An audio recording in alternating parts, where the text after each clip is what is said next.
Mr. Flint, this 47 acres is abandoned. We're building luxury homes here whether you like it or not. Abandoned? I've spent 12 years cutting perfect lines in that grass and you're about to lose everything you just built. I knew something was wrong the second I saw those fresh, perfect mowing stripes cut straight across the edge of my west field, like some stranger had already decided my grass belonged to them. Comment right now, what city or country are you watching from? Because even today, this whole story still doesn't feel real to me. For 12 long years, I built Flint Lawn and Turf from absolute nothing. Just me, an old beat-up mower, a rusty trailer, and 47 acres of the most beautiful Kentucky bluegrass you've ever laid eyes on outside Pine Ridge County. This wasn't a side hustle. This was my life. Every single morning before the sun came up, I was on that mower. I lived for those straight, razor-sharp stripes, the kind you see on professional football fields and high-end golf courses. I didn't grow corn. I didn't raise cattle. My entire world was cutting grass to perfection. Premium sod for athletic fields, commercial contracts for HOAs, luxury lawn installations. Every inch of that 47 acres was planned, irrigated, fertilized, and mowed on a strict rotation. I knew every slope, every drainage line, every spot where the grass grew a little thicker.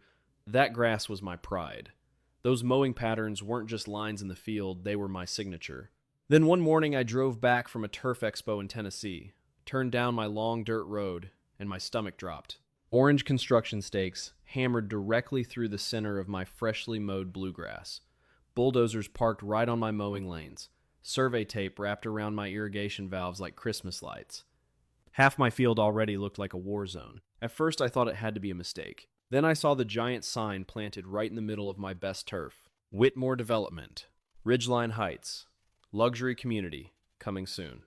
On my land, on my grass. Before I could even process what I was seeing, this woman in a crisp white blazer came walking across my perfect stripes like she was strolling through a mall. Cassandra Whitmore. Calm, confident, smiling like we were old friends. Mr. Flint, according to county records, this acreage was classified as abandoned years ago. Abandoned? I almost laughed in her face. My mowing stripes from just 2 days earlier were still clearly visible. My equipment trailers were parked in the barn. My crews had cut 3 different golf courses using this exact field as their home base the week before. I pulled out tax records, business licenses, insurance papers, commercial contracts, fresh mowing logs, everything. She barely looked at them. "You can dispute it through legal channels if you'd like," she said, then turned and walked away as the bulldozers fired up and started tearing up the grass I had spent 12 years perfecting. The next morning, I called the attorney her office kindly recommended. Before I could even finish introducing myself, the receptionist cut me off. "Mr. Flint, Mr. Keir, has already authorized a settlement offer, $15,000 in exchange for signing away all future claims to the property."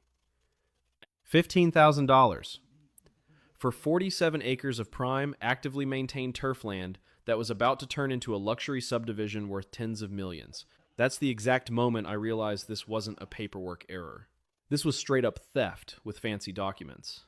So I drove 3 hours to meet the only property litigation attorney my friend Marcus trusted, Lydia Chen, the woman known for bankrupting big developers who thought small landowners wouldn't fight back. I laid everything across her conference table. Years of mowing contracts, drone footage of my perfect stripes, insurance inspection reports showing active lawn maintenance right up until the day they started building. Lydia sat quietly for 20 minutes, then looked up and said softly, "Dakota, this may be one of the dumbest fraud schemes I've ever seen." She proved Whitmore had lied to the county and insurance companies, falsely declaring my perfectly maintained fields abandoned just to cut costs and speed up permits. I asked her, heart pounding, "So we stop construction right now?" Lydia leaned back.